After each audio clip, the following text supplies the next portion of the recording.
pessoal, tudo jóia? Ou melhor, bom dia, tudo quer falar boa noite. Hoje são 17 de junho de 2018 e agora 1h da manhã e 18 minutos. Muito bem. Esse é o quadro Absurdos Gibíblicos. É um quadro que deixa muito religioso e irritado. Agora, eu não entendo porque esse pessoal é muito hipócrita. Se você vê um canal, você se depara com um canal que não te agrada, o que você vai fazer? Você vai pegar e não vai assisti-lo. Simples. Não vai assistir ao canal, aos vídeos do canal. Simples assim. Mas a pessoa é tão hipócrita que ele vê alguém falando da Bíblia dele e ele fica com raiva. Ele quer defender o amigo imaginário, o livro de fantasias, o espírito pombo. E a pessoa fica irritada quando eu falo espírito pombo. Ora, não sou eu que digo que é espírito pombo, não é a tua própria Bíblia. Eu digo os religiosos que vêm aqui. Eu não entendo o que esse pessoal hipócrita vem aqui. Não adianta tentar comentar, porque seus comentários nunca ficarão aqui. Ninguém verá os seus comentários. Ninguém. Por quê? Aqui eu só aprovo comentários inteligentes. Simples assim. Muito bem. Esse é o Absurdos Gibíblicos. Eu havia dito o seguinte. Queria fazer o Absurdos Gibíblicos falando da escravidão no Novo Testamento. Que as pessoas gostam de ver assim. Mas isso foi no Antigo Testamento. Eu tenho um vídeo sobre isso. Falando sobre a lei abolida que não foi abolida. Esse é o título. Eu falo um pouco sobre isso. Mas as pessoas gostam de dizer isso aqui. Isso é no Antigo Testamento, que agora está falando no Novo. Não. Está tudo igual se é inspirado no livro que eles dizem. Então, não tem esse negócio. Então, rasgue aí e os pastores têm que parar de pedir dízimo. Tem que parar de exercer a figura sacerdotal e assim vai. Vamos lá. Eu vou compartilhar aqui com vocês. Vejam aí. Olha só. Eu deixarei 5 versículos aqui, tudo bem? E vamos comentar um pouquinho. Olha só primeiro. Na verdade são 6 versículos, mas são 5 partes. Olha só. Versículos 5 e 6 de Efésios 6. Escravos. Olha aqui, ó. Até mudei aqui o cursor, deixei em forma de caneta para vocês verem aqui, ó.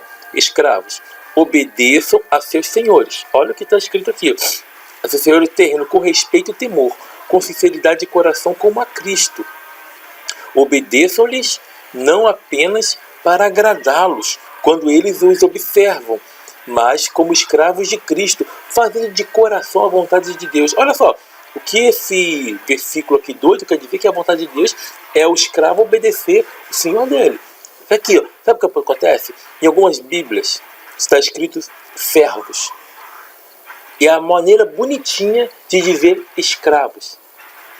Só que não é. Aí o seu pastor mentiroso, ou padre mentiroso, diz ali que servos quer aplicar isso a funcionários e a patrão. Não tem nada a ver.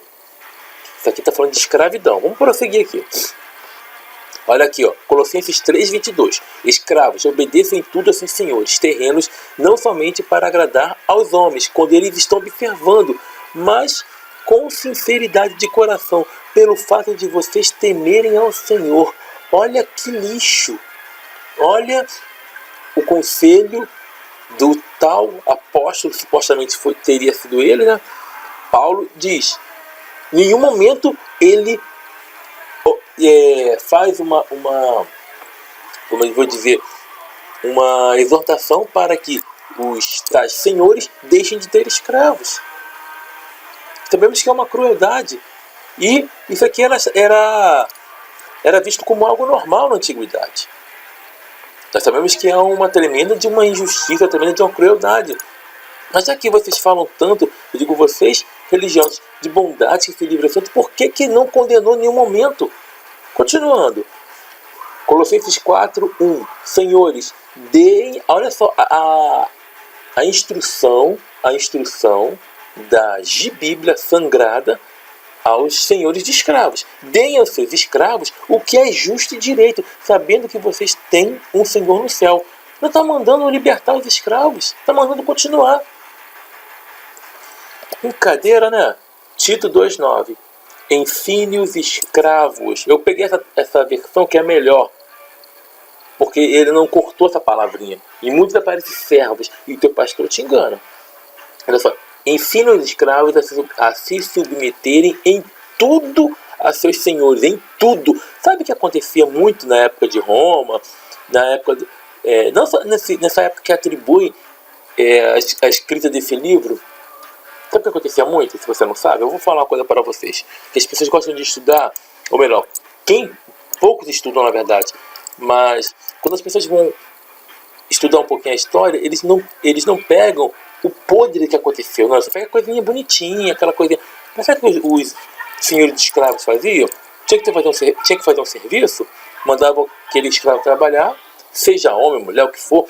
Daqui a pouco, terminaram de fazer agora, vem cá, vamos pro quarto aqui, fica de quarto que eu tenho outro serviço para ti. Era isso que acontecia. E creu nele, era exatamente isso.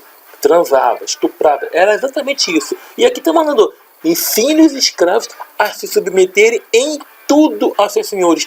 Você acha que isso não acontecia na época antiga, não? As pessoas transarem com seus escravos? Era um serviço que tinha que ser feito.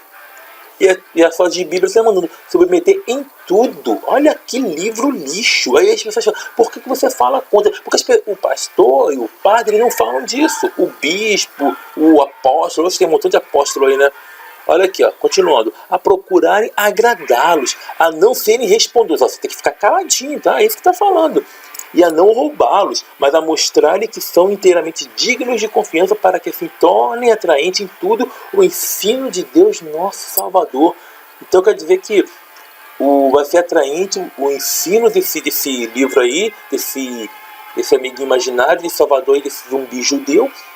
Vai ser atraente se a pessoa fizer tudo que o Senhor do escravo manda. Interessante, né? Depois dizem que esse livro é bondoso, cheio de amor. Isso aqui é uma barbaridade, gente. No Novo Testamento. Isso aqui é uma crueldade. E quantas pessoas escravizaram, principalmente na época das navegações, quando descobrindo outros povos, outras civilizações, e muitas pessoas escravizaram com base nesses versículos aqui. Isso que eu só estou mostrando no Novo Testamento, para dizer que esse livro apoia a maldade. Continuando, para terminar os versículos aqui, ó. Escravos, sujeitem-se a seus senhores, com todo o respeito, não apenas aos bons e amáveis, mas também aos maus. Isso aqui é 1 Pedro 2,18. Bom, gente, isso aí é o livrinho sangrado dos crentoides, dos crentelhos, crentinhos, evangélicos e católicos também. Tem católicos que adoram perturbar e ficam falando: ai, você ofende a minha fé. Eu não tenho culpa que a tua fé é ridícula. Eu tenho culpa que o teu livro apoia maldades. Eu tenho culpa disso. Eu tenho culpa disso? Eu só estou expondo, eu estou mostrando a Bíblia como ela é. Poderia fazer um outro quadro, né? Dizendo a Bíblia como ela é. Ou a Bíblia como ela é. Porque, não, mas vou manter o absurdo dos bíblicos mesmo, que aqui eu exponho como que esse livro, ele se contradiz e nele tem apoio à maldade. Simples. Deixa eu tomar meu café aqui.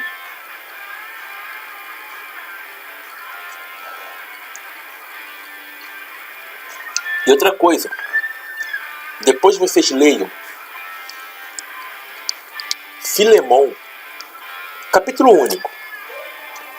Essa epístola, vou chamar assim, ela tem um conselho do suposto apóstolo Paulo.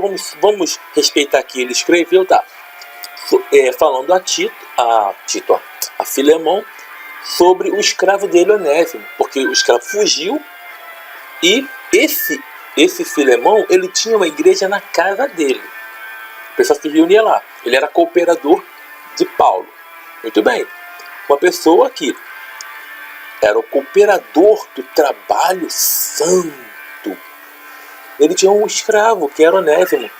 E agora, quando esse Onésimo vai até Paulo, na prisão, ele ganha esse Onésimo para o tal Cristo, e agora ele recomenda que Filemão o receba como irmão, mas tipo assim, para considerar, porque agora ele seria um cristão, esse Onésimo, mas ele não fala para ele largar o escravo, não.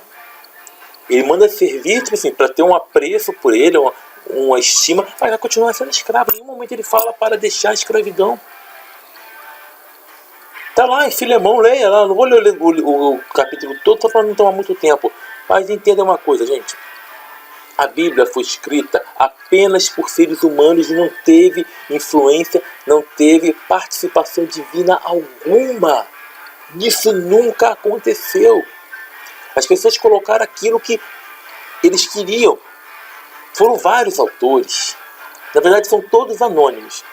Mas quando reuniram esse livro, pegaram aquilo que uma meia dúzia de safados queriam. E não só isso, teve uma briga por muito tempo.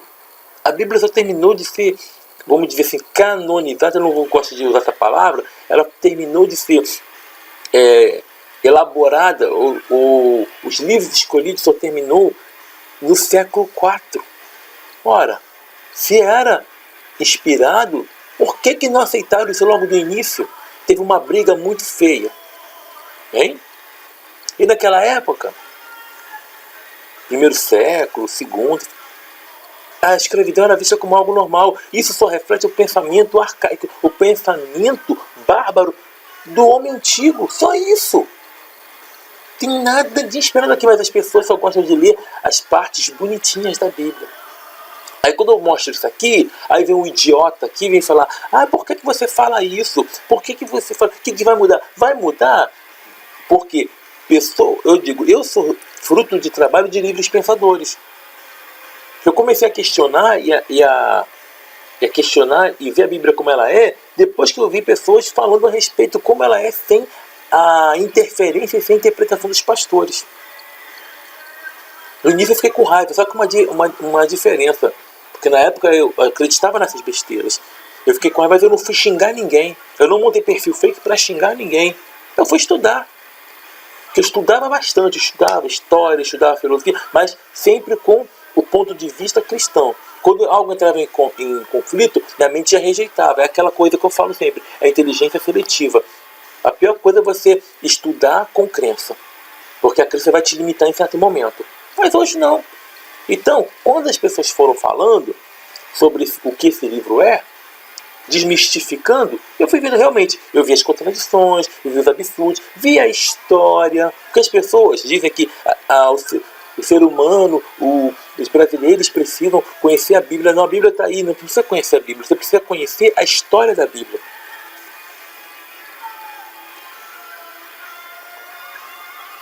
Mas voltando então, eles achavam isso normal. Por isso colocaram nesse livro aí. E aqui está dizendo, vocês viram os versículos aqui? Sujeitem-se em tudo. Porque naquela época eles pegavam o escravo, e carcavam. Carcavam uma gíria. A gente usavam muito antigamente. Agora não sei se estão usando mais não, mas carcar é pegar e fiar a rola mesmo. É isso aí. Faziam isso com o escravo. E a tua Bíblia manda, agradem em tudo. Quer dizer que o senhor de escravo querer meter a rola nele, pode. Segundo o teu livro, não sei o que eu estou dizendo não, tá?